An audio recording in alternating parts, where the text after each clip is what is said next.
Welcome to another episode of Not Too Deep. I'm your host, Grace Helbig. Today we have Kamie CRAWFORD with us, who is absolutely stunning inside and out. You might know her as a former Miss Teen USA or a current co-host of MTV's Catfish. She's just so lovely. We talk about the world of pageants, her experience there, what was helpful, what was hurtful. Now on to her hosting one of the most popular shows on TV, Catfish, and what she's learned about the world of catfishing, because it's still happening more than ever, and there's a lot to learn. She also is extremely passionate about voting and gives some really great perspective on why, as a young person, it is so important to vote and the things that you should be really considering when you do. I had a great time talking to her. I learned a lot. Also, just a mutual shared love of home goods. There's a lot of home goods talk, so get ready for this episode of Not Too Deep with Kamie CRAWFORD.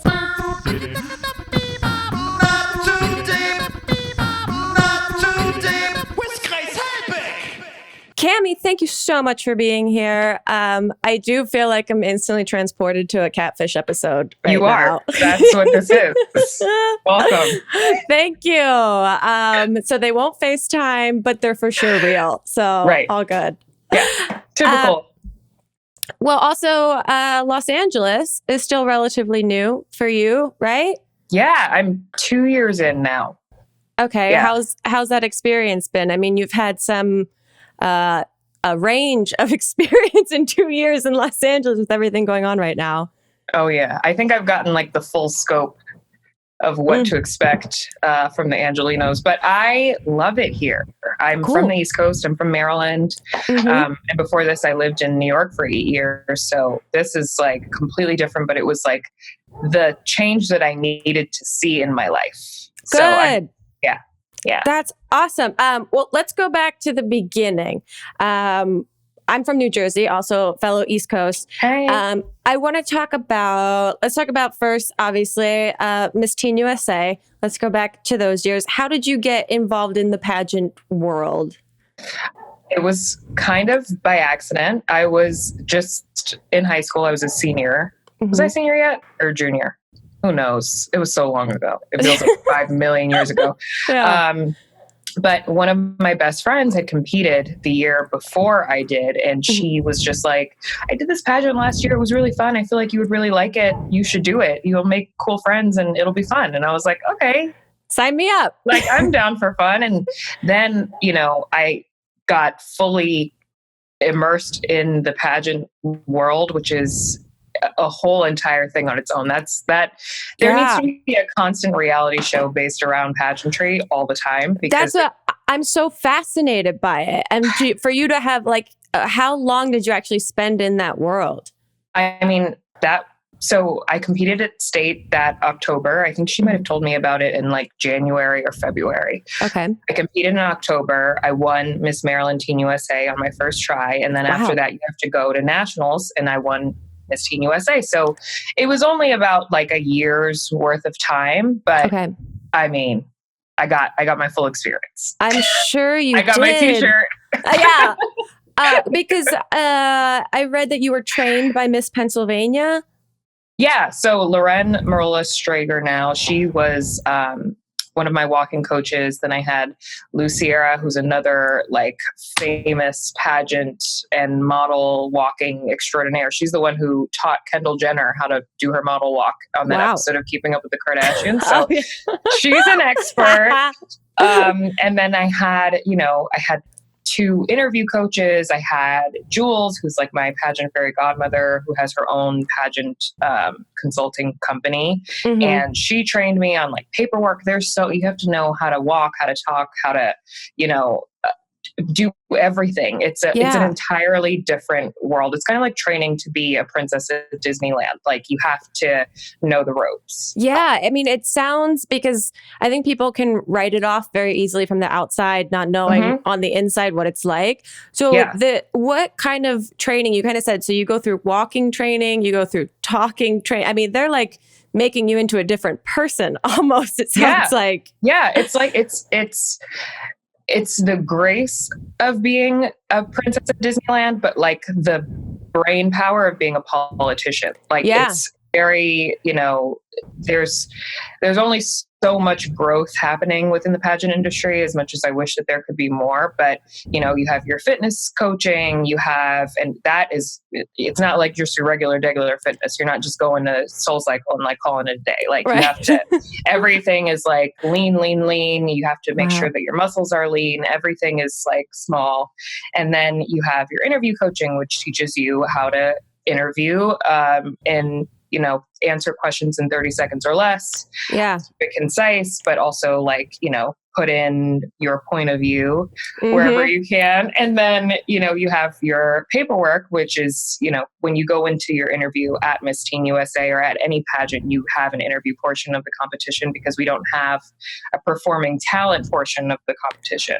Right. So everything is pretty much interview based. So you learn how to answer the questions, how to do it in a short, you know, little time span.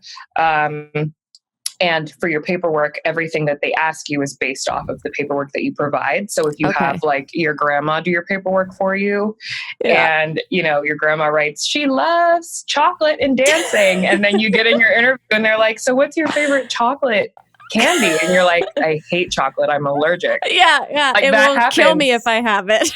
That happens all the time. I can't tell you how many times that happens. Yeah. Because girls don't think about it.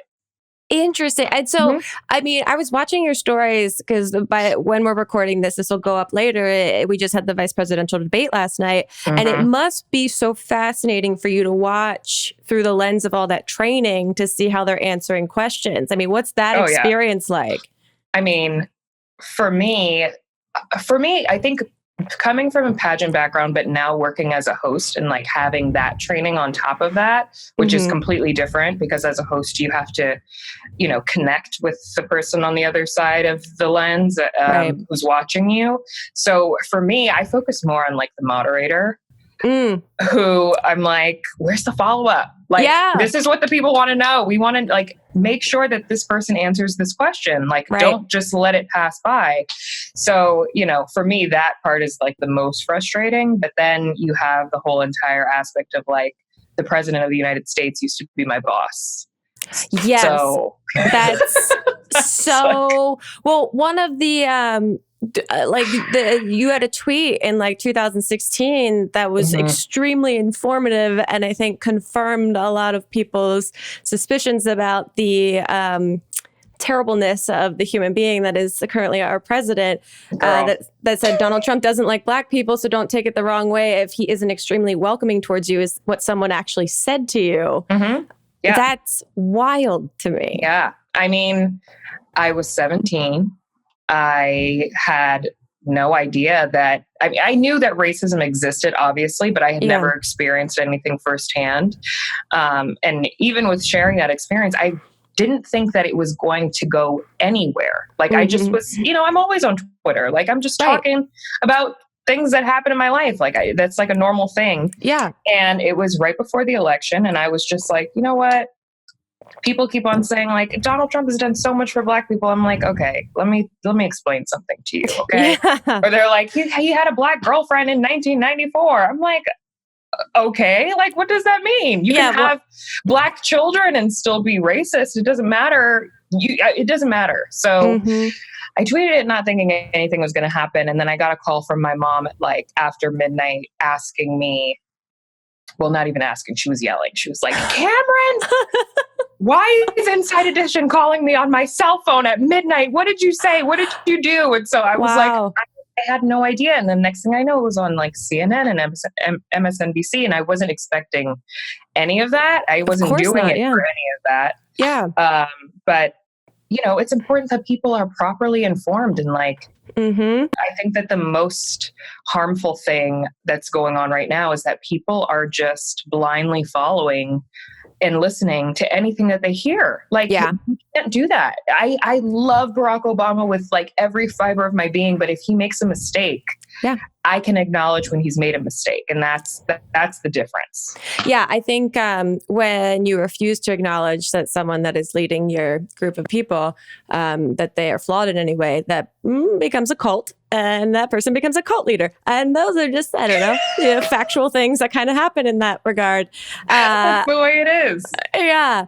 But that is, I mean, incredible. And also like, you know that your intentions are good. And then all of a sudden this thing blows up and you're like, oh my God, now I'm responsible for some sort of movement around this. This is wild.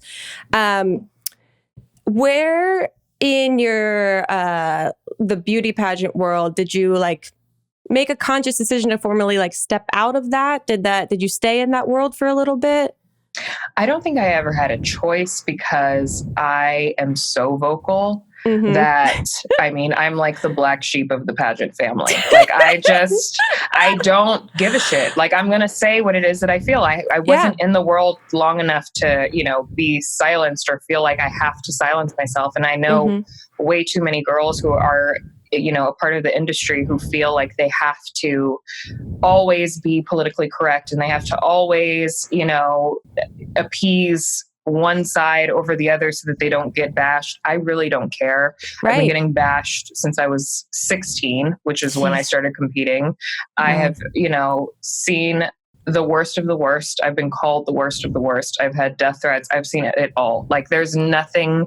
And that was just from competing in the pageant because I was the first Black winner in a decade. So I saw it all and nothing phases me at this point. Like, even with having a show on television right now and working on that show, you get negative comments and people are always like, how do you deal with that? I'm like, if I can deal with the pageant people, I can deal with anybody. 100%. Do you still watch pageants now or are you kind of, nah? My mom was the executive director for Miss DC USA and Miss Connecticut USA. So she is kind of the person who puts on the state pageant, but then gets the team together to train the girls for Miss USA and Miss Teen USA. Oh, cool. So I was super involved with that when she was doing that.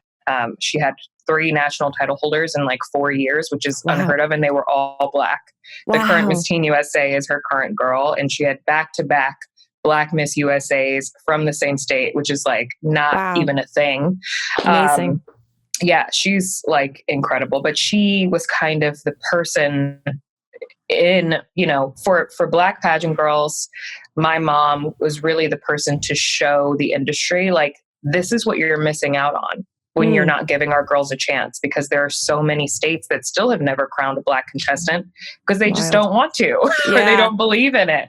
And so, when she was doing that, I was super involved with her process. But other than that, like, I have some friends who still compete and it's great. Like, I'm always going to root for them. And I think that there are a lot of benefits and cool things about the pageant industry, but I think that there's also a lot that needs to change. And what would you change or hope to see kind of evolved in that world?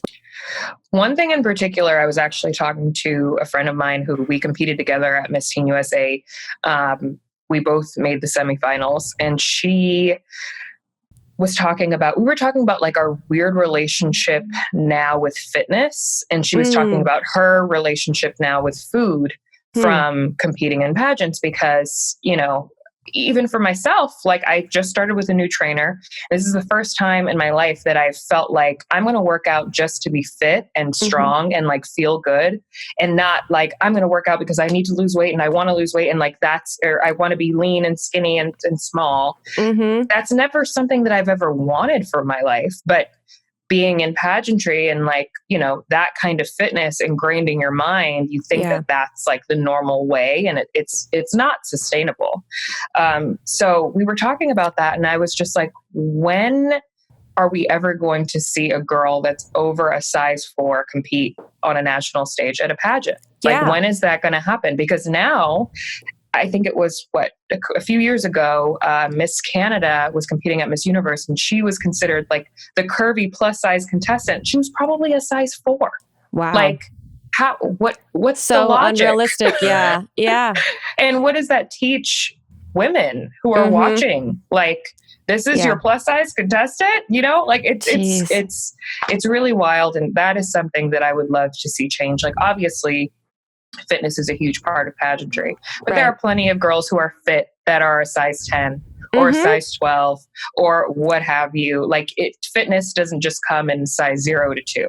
Right. Yeah. And it's interesting. And I think one of the reasons I'm really fascinated in that world still exists today is that there seems to be a little bit of contradictions of like putting forth, the most confident and, whole person that can represent a certain, intelligence and awareness and compassion and blah, blah, blah. But at the same time, you have to conform to this ideal, like old school, weird, confining, terrible standard for yourself. Completely. It's pretty nuts. And I'm with you. I hope that kind of like expands a little bit because there do seem to be like benefits. Like, what would you say were the biggest benefits for you in having gone through that world? I think the biggest one is I wouldn't have ever explored being on television had I not competed in the pageant. Really? Because at the time I wanted to be a dermatologist. I was like fully on the pre-med track. Like I was like, get me out of here so I can start my 12 years of school. I got a lot of shit to do. And so even while I was Miss Teen USA and like living that life, I was taking the train like 45 minutes to Westchester, New York. And going to Manhattanville College and like starting my prerequisites so that I could get those done so that when I started my freshman year of college, I could start the pre-med track. That was like where my mind was. Yeah. So I was exhausted for like most of the time. Can't imagine. It's a lot. It was a lot. And, from that experience, I got a lot of on-camera, training and work and going to different events and being asked to do like a little quick spot on, a show or, something small. Sure. And like hosting a segment. And that was kind of what even put it in my mind that I could be good at something else and that I should try something else. Because I think, when you're a kid and your parents are like, you'd be a great doctor. You'd be a great lawyer. You're like, okay, that's what I'm going to do. Yeah. And so it kind of, just showed me that I could have another passion in life. And I think that's like the best thing that I got out of it. Totally. It expanded your perspective a little bit. Okay, we're going to get into all the TV stuff in a quick second. We're going to take one quick break and we'll be right back with more Not Too Deep. Not Too Deep with Grace Helbig.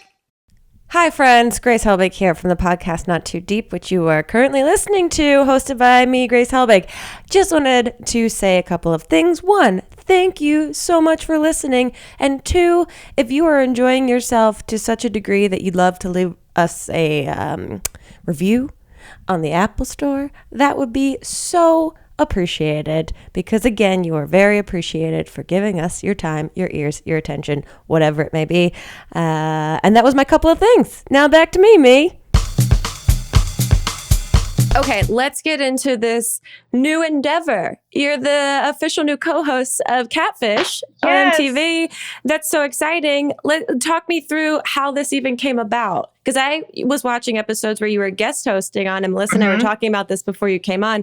And it's like, you're so natural on the show. Thank you. Also have a voice of the audience of just being like, come on, what the fuck are you doing right now? And it's great. It's so like you can breathe a little bit. Right. And I appreciate that because that is my biggest thing. When I'm watching TV, that's what I'm thinking. Like, why aren't you saying what we're all thinking? We're all thinking you sound nuts. Like, say that, Right. And also this show has been on for years and, the premise isn't going to change every episode, but you do find very unique things about different stories. So how did this come about for you? So it was 2 years ago. I got a email from someone at casting or said they were at casting for a production company. One of those emails. On Catfish. I mean, like, you're in the industry. I thought it was bullshit. I was like, she was like, hey, we would love to have you come on and co-host a few episodes of Catfish. I was like, huh? I have been working in this industry for 7 years at that point. Nobody just emails you and is like, hey, do you want to co-host one of the biggest shows on television as a guest and like come on for 2 episodes? Right. So I thought it was complete shit, but I was like, you know what? Let's see where this goes. It's like, I'm into it. Whatever. How ironic is the idea that maybe you're being catfished by someone in the industry that you're like, I know against my better judgment, but I'm just going to see. So that's why I see how it happens, because it could have happened to me easily. I was also in a weird mind space because I was going through my quarter century life crisis. And if anyone knows, that is like the worst part of a person's life. Oh, yeah. It'll hit you real hard. Triggering and very traumatizing and scary. And I was also in the process of packing up my entire life in New York and moving to LA with no real plan of what it is that I was going to do. So my mind was on fire in the worst way. Like everything was burning down around my brain. And I was just like, this is fine. Like, let's go. Let's talk about Catfish. So I spoke to her on the phone. She ended up being a former pageant girl herself and knew about me. And I guess some people from MTV were following me on Instagram and I had no idea. And she was like, we would love to have you come on and co-host an episode or two. If you're into it, I feel like you would be great. Like, let's do it. So I was like, yeah, sure, let's do it. So then, I waited like a week and then she was like, we're going to send you your travel information. You're going to Iowa City tomorrow morning. And I was like, yeah, sure, whatever. I thought it was a lie. I still thought it was a lie. I'm packing up my apartment with my mom and my sisters and my boyfriend. And they're so excited. They're like, you're going to be on Catfish. That's so cool, blah, blah. I have been a longtime fan of the show since the documentary. So I know the show. Yeah. I know it's a big deal, but I'm thinking it's all a lie. But I'm like, fuck it, I'll go to Iowa. So then I get on the plane. I'm on my way to Iowa. I'm literally like in first class with a glass of champagne in my hand. And I'm like, this is going to be hilarious when it's all a lie when I get there and this is all shit. Yeah. I get to Iowa. I meet the production. I still think it's a lie. The next you're like, morning, I'm on Punked actually, and this is how they get me. Yeah, I'm like, I'm living in a simulation, and none of this is real. So the next day, they give me my call time. I walk in this room. I'm in there like eating the crafty because they had a spread. I'm like, if I'm going to be here, I might as well snack. Yeah, let's see if these are fake. Let's see if this is fake. That was my mentality. Neve walks in the door. And I probably spit out my apples. Like I was like, oh my God, this is real. Then my heart rate just like shoots through the roof. I start sweating. Oh God. But I'm like, wait, so they have cameras rolling and they haven't prepped you for this at all? No, they thought I was cool. They thought I was cool with everything. Wow. I had no idea that this was like my actual reality. Wow. So I'm just like, play it off. This is normal. This is normal. Yep. And we started else filming. Seems to be reacting. So no, everyone's fine. But you have like 5 cameras on you. And Neve, who I've been watching on my TV for like 7 years, is walking towards me. Oh my God. And luckily, like after the initial shock and disbelief wore off a little bit, we got right to work and it was seamless after that. Like there was just it to me never felt like work. Still doesn't feel like work. Like it's just a fun thing that I do with my new friend.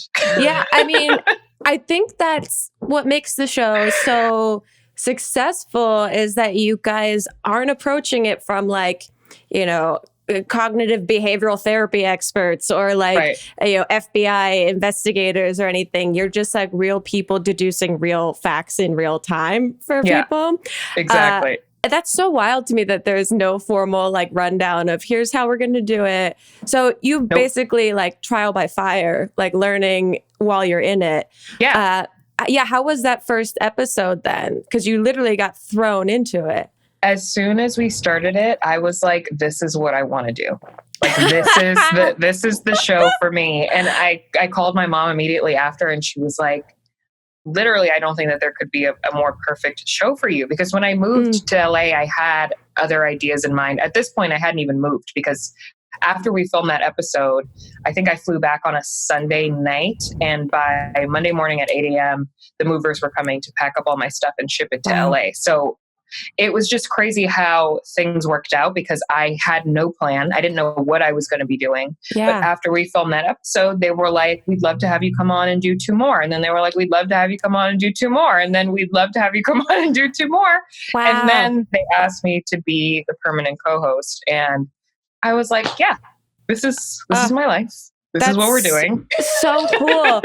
Yeah. And so you were using social media and building a brand and voice online before all of this. How has this affected the way that you now view or handle your social media?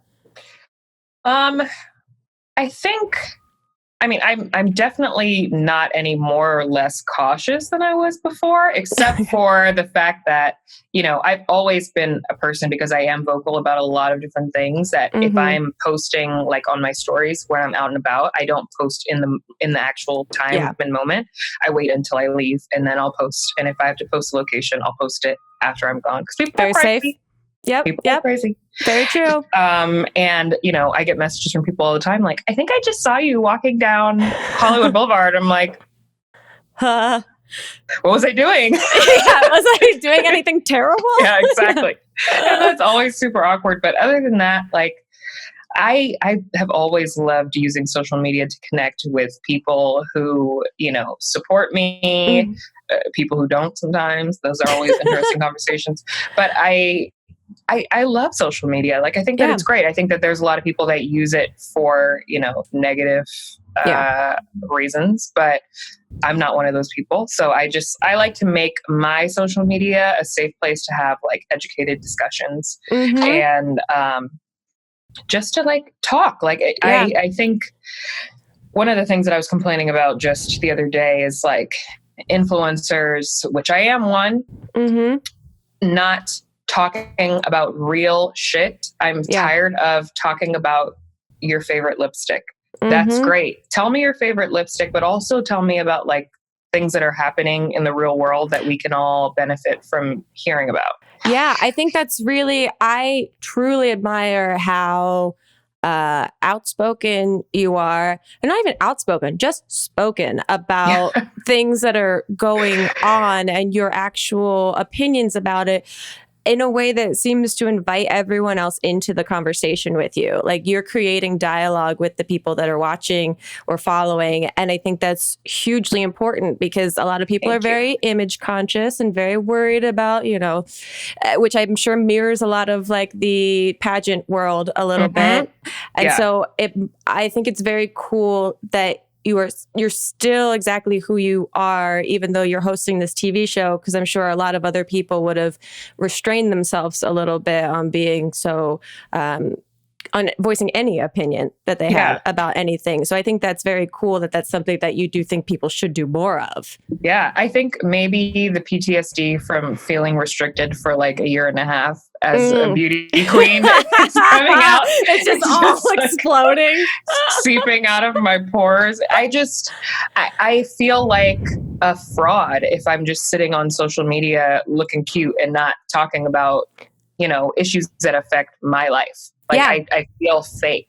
There have been times, even during this quarantine, that I'm like, why the fuck do I need to post a selfie right now? People are dying. Like, who cares about my face right now? Unless it's like, look at this face, but also click this link to, register to vote or something like that. It's just, to me, we can make social media a frivolous place, or we can make it a more meaningful place where we can actually have discussions. And, I like to open things up for my followers to be able to ask questions and not feel judged or anything like that, because I think that that's part of the biggest issue. People don't get the answers that they need because they're too afraid to even ask the question, because they don't want to come off as any type of way or, get bashed for even asking the question. But how are we going to learn if we don't ask questions? Yeah, 100%. I think one that's great because you're also telling people that you're not fully informed, but you are constantly educating yourself, and that is the process that you have to go through. Also, just the ability to balance like this beauty side with a side that is aware of and wanting to talk about what's currently happening in the world. I think for a lot of young girls, especially, they feel like they have to put on a beauty face or something, and that other side, they don't coexist with each other, but they do. They should. They should. Why shouldn't they? And I feel like if a brand doesn't want to work with me because I'm speaking out about, injustice or things that affect my life and my body and the lives and bodies of my friends and people that I don't know and the people who support me, then bye. I don't have to work with you. I don't need to work with you. Somebody else will want to work with me and, they'll probably pay me more. So it's fine. I think for every person that unfollows or doesn't want anything to do with me, I have hundreds of thousands of new people every day who are coming in that want to learn and, appreciate the things that I say. Totally. And I think it's great too that you are showing young people that an interest in politics and interest in what's going on is important and cool and not overwhelming. Because a lot of times, I know for myself when I was younger, I didn't want to be as involved because I felt insecure about not knowing anything that was going on and feeling the overwhelm. Do you have a particular issue or reason or thing that you think young people should get involved in politics for? Like, why people should care about voting, why people should be excited and eager to do that, especially in this fucking crazy time that we're in. Oh my God. I can only come up with one. I have so many. I think for me, there's so many. Yeah. There's so many. Last night I was talking about reproductive health and reproductive rights. And that is something that I think that any person with a vagina can relate to. Like, I'm not going to have some old dusty fart telling me that I can't take birth control if I need birth control. I have been on birth control since I was 13, not because I was having sex, but because I have painful periods. I have dysmenorrhea. I've had it from the beginning. I know people with endometriosis or people with, ovarian cysts and things like that have to take birth control because it regulates our organs. And if you don't have that organ, why are you making decisions about that organ? You don't have it. Mind your business. Mind your organ. Get out of here. So that's one thing.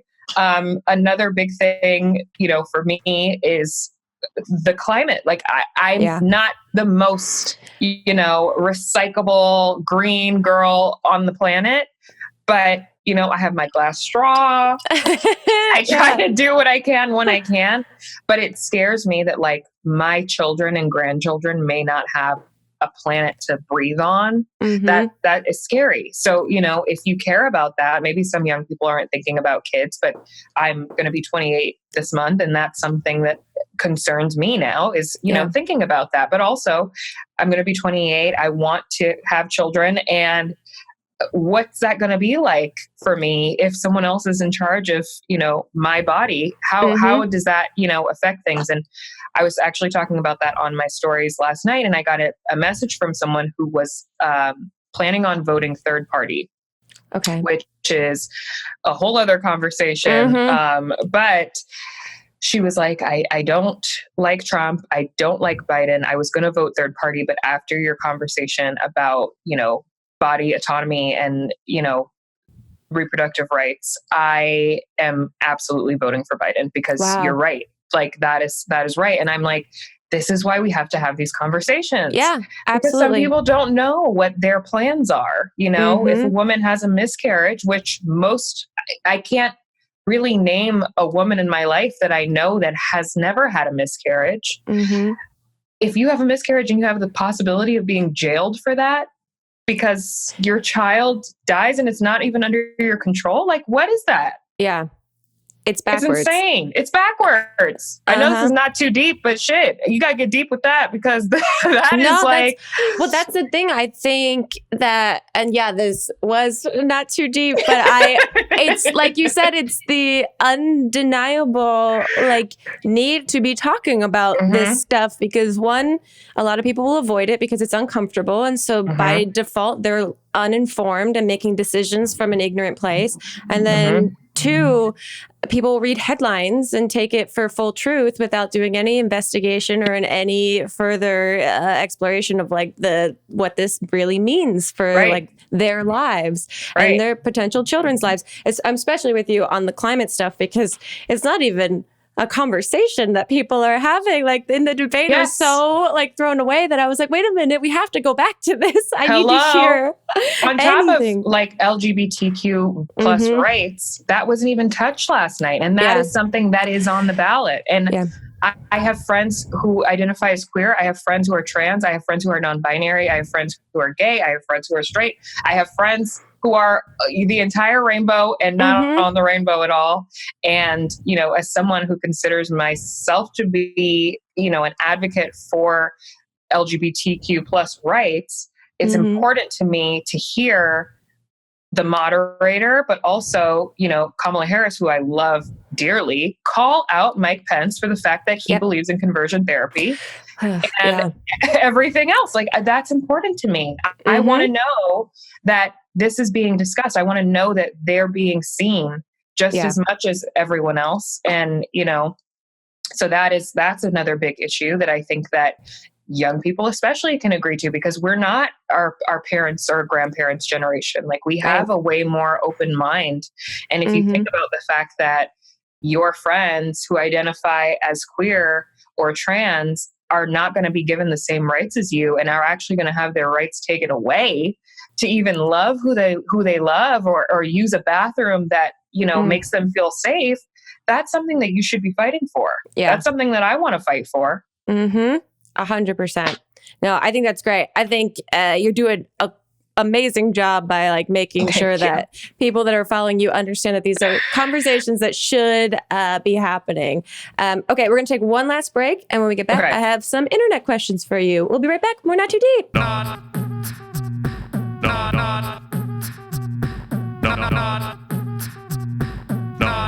too deep with Grace Helbig. Okay, Kamie, before we get into these internet questions, I'm going to ask you the two questions I ask every single guest that is on the podcast. And the first is, who, alive or dead, would you most like to throw cold spaghetti at? Ooh. Oh my God. Cold spaghetti. Does it just have to be that? I mean, it's up to you. You can decide to heat it up. You can add some sauce to it, whatever you would like. I don't want to heat it up unless it's scorching hot. God, alive or dead? My God, I know the pressure. I'm thinking of so many different people. That's the problem. I have so many people in my mind. We also understand that the answer to this question can change on a regular basis. It can change 5 minutes from now. It's just who in this moment. Probably that Tommy, Loren, whatever the fuck, Tammy, Toomey, Tuli, whatever. She blocked me on Twitter. Wow, what an honor. Yeah, I know. I was like, don't do me any favors, sis. Because I told her to keep Beyonce's name out of her fucking mouth. And I still stand by that. And that was 3 years ago. And I 1000% stand on that every day of my life. Wow. So I would love to throw cold spaghetti at her. Oh, I love that. I love that was 3 years ago. This woman is going to mess forever. Okay, the other question is to tell us your worst pants shitting story or some sort of bathroom close call, but you can only use 3 words or 3 small phrases. So, for example, mine is college, jogging, front lawn. Yesterday, home goods. 1000%. I literally have it in my group chat with my sisters. I was like, I almost shit myself in home goods just now. It was bad. It was really bad. You know, and that's home goods is one of those places where sometimes they have a bathroom and then sometimes it's locked for employees only. And I had a cart full of shit and I was like, somebody's going to steal all my pillows if I just leave this cart out. But you know, when your stomach like gives you that first initial warning? Yep. And then it gives you the second warning. Yep. And then the third is not a warning. Yeah. The third is this is happening. Go now. Yeah. I ran with my cart. Yeah, it's I feel like I've been there before too, because I just get so excited when I walk into Home Goods, because there's so much possibility that like a child that like pisses themselves at Disney World, I'm just like, oh my God, there's so many sconces. That's me. I have a whole entire pile over here of Home Goods stuff that I got for my balcony. I'm so excited. After I get off of this, I'm decorating. I love that. Well, okay, that bleeds into this question. Someone's asking, how do you practice self-care and love in such a busy day? Ooh, I think for me, and I know my followers are going to come running to this because they have asked me to give them a skincare tutorial for the longest time, but skincare is my self-care. So I think sometimes, where I'm like, okay, I should film this, I'm also like, actually, I think I'm just going to use my Boisson by myself. Like, actually, this is just time. For me. Yeah. This is me time. So I love like oils. I love like the whole entire, 10-step process that I do. That's something that, means a lot to me, especially during quarantine. Like that was when I really got into like facial massaging and, it really helps. Yeah. And Home Goods is definitely self-care for me. I don't care if I buy anything. Like if I'm just in the candle aisle sniffing around, that's good for me. Oh, yeah. I've had days when I first moved into my place a couple years ago where I had gone to like 2 or 3 different Home Goods in one day just to see the other options that they had. Yes. I was visiting my cousin in Vegas just, what was it, like 2 weekends ago? And there was a Home Goods like down the street from her that was a 4-star Home Goods. And I called my boyfriend. I have to be back by a certain time because I have a chiropractor appointment. But if I don't go to this 4-star Home Goods, I'm never going to know true happiness. I have to see. This is like, he was like, go, just cancel the appointment and just go. And I went and it was fabulous. I didn't buy anything because I didn't need any of the things, but I was like, wow, this is what it's like. You got to get that experience. That's so funny. Someone wants to know the most unexpected aspect of co-hosting Catfish? ? The most unexpected aspect? Yeah. Ooh. I mean, other than just the original, hey, here you go, camera's rolling, let's do this. Right, exactly. Other than being the co-host, the most unexpected thing I think is how attached I get to the people who come on the show. I am like an empath just by nature, but when, especially when we were doing the traveling episodes, like we're spending 3 or 4 days with these people in their habitat, like where they live. And, you really get to know them. We get to know their families. We spend time in their homes. Like these are, very personal things. Yeah. It's very intimate. And we also hear a lot about their lives that can't make it on air because of whatever reason, legal reasons. Sure. And so, after we wrap, I'm thinking about these people for like weeks. I'm like, how's so-and-so? Like, did they ever get that cat that they wanted? Like, I'm like so attached and I'm always following up and like trying to, just make sure that they're okay. Yeah. Even at that first episode that we did in Iowa, it was Rachel and Vance. That was my first ever episode. And I found Rachel on Twitter because I'm a stalker. And I just DM'd her. I was like, how are you? How is your sister? Like, did she get to nursing school? Like, are you guys okay? See, I would watch that follow-up series of you sitting down having like a candid conversation about where they're at now. Exactly. I just think that it's, it's important. Like I love the fact that we're able to get people's stories and like have them on the show, but I hate the fact that it's like we do it and then we have to leave. Like our production people are really amazing at, following up, and they have like everyone's numbers in their actual cell phones that they use every day. So if people need to get in touch with them, they can. But, for me, my time with them pretty much ends after we finish filming. Right. And so, I hate that. Yeah, that must be difficult. Yeah. Someone wants to know, relatively the same, has there ever been a catfish that actually shocked you? I think they're all shocking. Yeah. I mean, that's the crazy thing when you think about when you think about how long this show has been going and you're like, Mhm. how can they possibly still like reinvent their own wheel on this? And then you see some of the storylines and you're like, oh shit. Okay. Exactly. I'm trying to think, like, does it have to be on my episode or could it be any episode that I've ever seen? I would say any episode if something sticks out to you. There was an episode, I wasn't on this one, but the Catfish said that she was a, oh my God, what is the word? What is the word for someone who talks to people on the other side? Oh, like a medium? Medium. Okay. Why did I just forget that? Quarantine is like rotting my vocabulary. Oh, you're good. All good. So like someone that could Medium. talk to people on the other side. Yes. And Okay. she, the medium, the Catfish was a medium. And she said that she was talking to this girl's father on the other side and that she needed to get in touch with her because the father was like very adamantly trying to get in touch with her. Wow.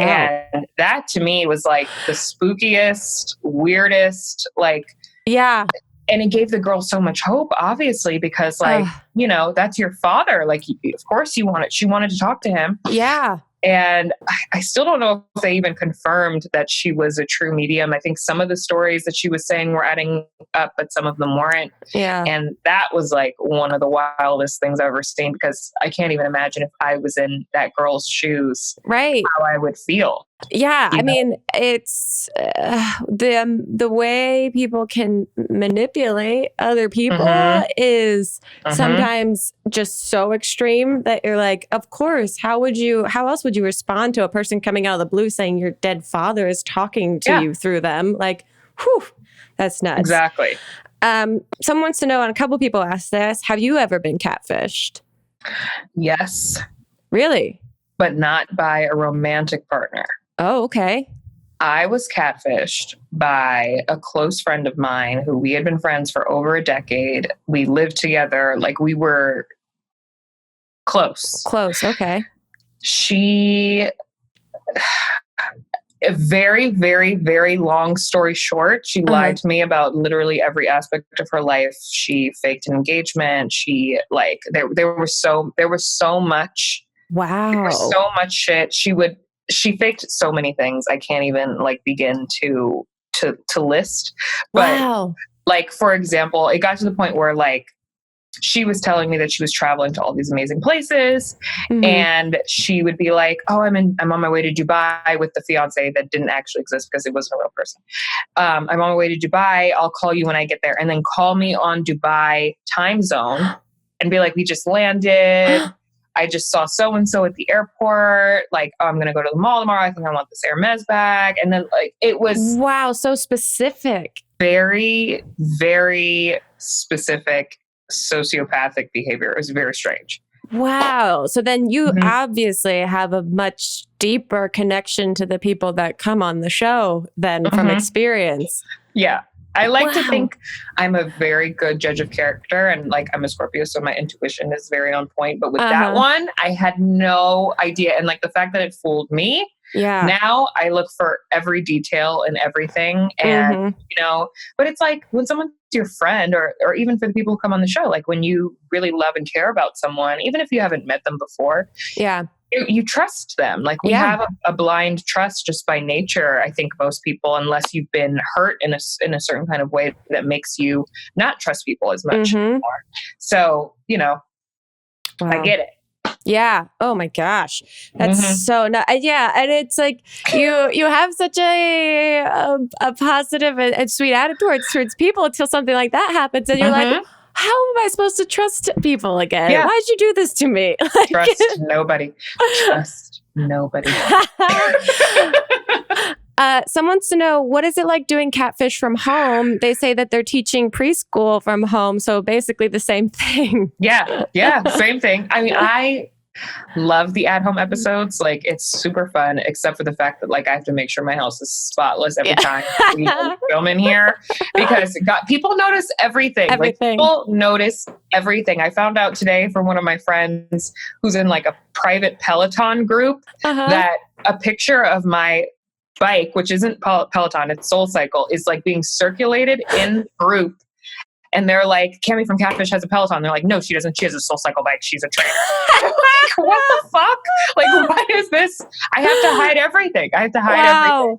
And it's impossible, obviously, because like I live here. But I love the at-home episodes because I get to do them in sweatpants like I'm in right now. Hell yeah. And it's very easy. But at the same time, I do miss traveling, and like those things are obviously fun. And I enjoy the moments that we get to have alone with the people that we're helping off camera and on camera, which we don't really get as much now because everything is through Zoom.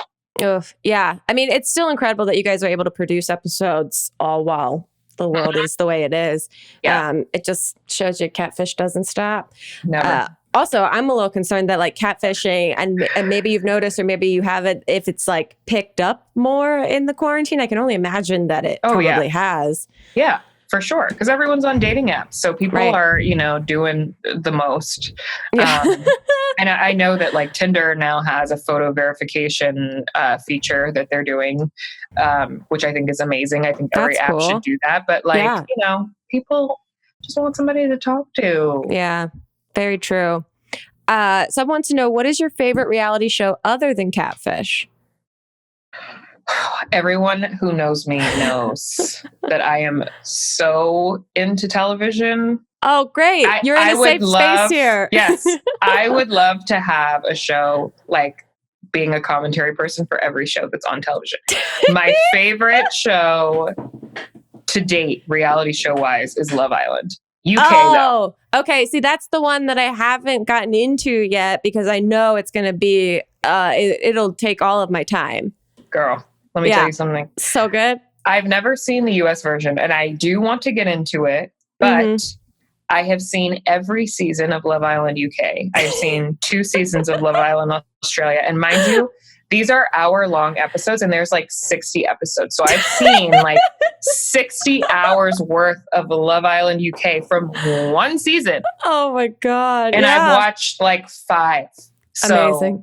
I'm very much into that. That's like, at the time when I was really like knee deep, I was speaking in a British accent just for, and I was thinking in a British accent. That's how much I love the show.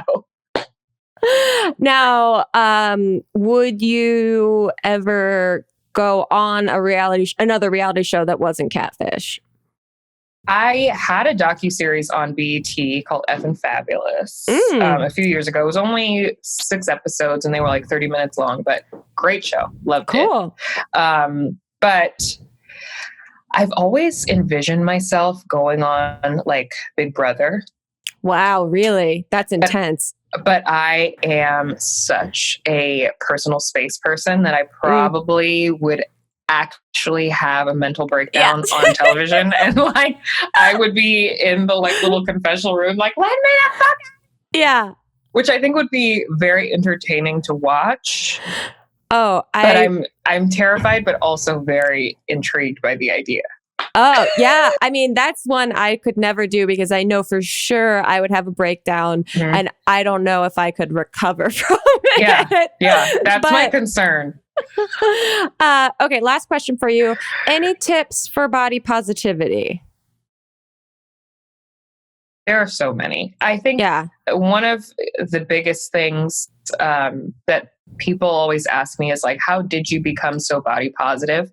And my family is from Jamaica. So the idea of beauty and like standards of beauty in different places is different. And I really appreciate the fact that that was what I got growing up. It was never like, if you gain some pounds, it's not like, you're the ugliest thing in the world. Like that was just not a thing in our household. And we never talked about our bodies in like a degrading way ever. My mom didn't. My sisters, I have 5 sisters. We never did. Like, that's just not how we were raised to speak about ourselves. It was always very like affirmative and like loving towards yourself and your body.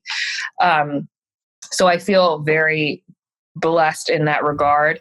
But when it comes to body positivity, like you only get one body. Why are you feeding it negativity. Like, give yourself some grace. Like, allow yourself the fucking French fry if you want the French fry.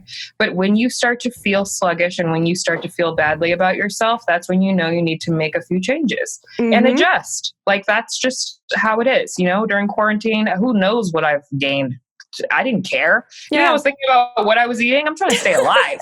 I'm trying to survive. Okay. I'm trying to survive. So if it means I'm going to have, you know, whatever I want, if I'm going to have 2 large cheese pizzas, then that's what I'm going to do, because that is what brings me joy in this moment. That sparks joy for me. So I'm going to do that. I love that. When it stops sparking joy, then you have to start making some adjustments. So just, you know, I don't own a scale in my house at all. I go by, you know, based off of how I look in the mirror, how I feel about myself when I look at myself naked in the mirror, which I think not enough people do. And, you know, how I feel. Like, if I feel gross, then I probably need to get my ass on my bike or, like, you know, go do something. So I think that people try to make body positivity and, like, into this thing that has to be like, it's a strict box, and it's not. It's just loving yourself enough to give yourself the grace that you deserve to be able to just live and be happy with yourself. It's very simple. It doesn't have a size number on it or anything like that. I don't even believe in that. Like, numbers do not define how I feel about myself. If I feel confident and strong as a size 10 and I feel confident and strong as a size 2, that's how I feel, and I'm happy with that. I think that's absolutely wonderful. That have a real open and gentle dialogue with yourself that isn't harmful. Yeah, because they say, I mean, the phrase too, that it's like, treat yourself the way you would treat like your best friend. Like, you wouldn't talk to your best friend the way that you talk to yourself in your head sometimes. Exactly. And even that concept seems so simple and basic, but I think it is really profound when you remind yourself in the moment that that's what you're doing. Yeah. I read something once that said, like, you talk to yourself more than anyone else in the day. Make sure you're saying nice things to yourself. Like, it's very simple. Even when it just comes to, like, your mental health and, you know, just appreciating yourself for being alive and here is like so powerful. Like, just appreciate yourself for existing and, like, even being able to have a smile on your face during rough times. And if you need a burger, get one. Eat a fucking burger. Who cares? I can't wait for all of the self-help books and the spin-off series. Oh, so wonderful. Kamie, before we wrap up completely, we like to give a little gift for all of the guests that make time for us. And we have a personalized fortune cookie that I believe Melissa may have emailed to you. If you're able to open the email. There's a 0.00001% chance that the love of your life is the one who reached out blindly on Facebook the other day. Uh-oh. Their picture is of a hot model they refuse to FaceTime and won't meet up in person, but we really think this might be the one. Fingers crossed. I'm terrified. I haven't checked my Facebook messages in 5 million years. Yep, that's for the best. I don't know what the fuck could be in there. I'm not looking. Thank you for the gift. Of course. Kamie, thank you so much for being here. Now, for people that don't know, where can they find you online? When can they watch Catfish? All those good things. So Catfish is on Wednesdays at 8/7 Central on MTV. Lovely. And you can find me on Instagram, Twitter at Kamie CRAWFORD. Facebook, I'm not really on there so much because of shit like that. It's scary.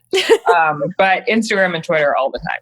Awesome. Thank you so much for being here. Thank you. I could talk to you for 6 more hours about everything. Same. But make sure you're following her on all social media. I love your insight. I love your commentary. I love your hair routines, skincare routines when they happen. The skincare we'll wait for. When they happen. But thank you so much again. We'll see you guys next time on another episode of Not Too Deep. Goodbye. Too deep, too deep, too deep, not too deep with Grace Helbig. Not Too Deep is a production of Grace Helbig Incorporated, producer Melissa D. Montz, edited by Shireen Lani Yunus, post-production sound by Chris Henry, and an extra special thanks to Flula for the theme music.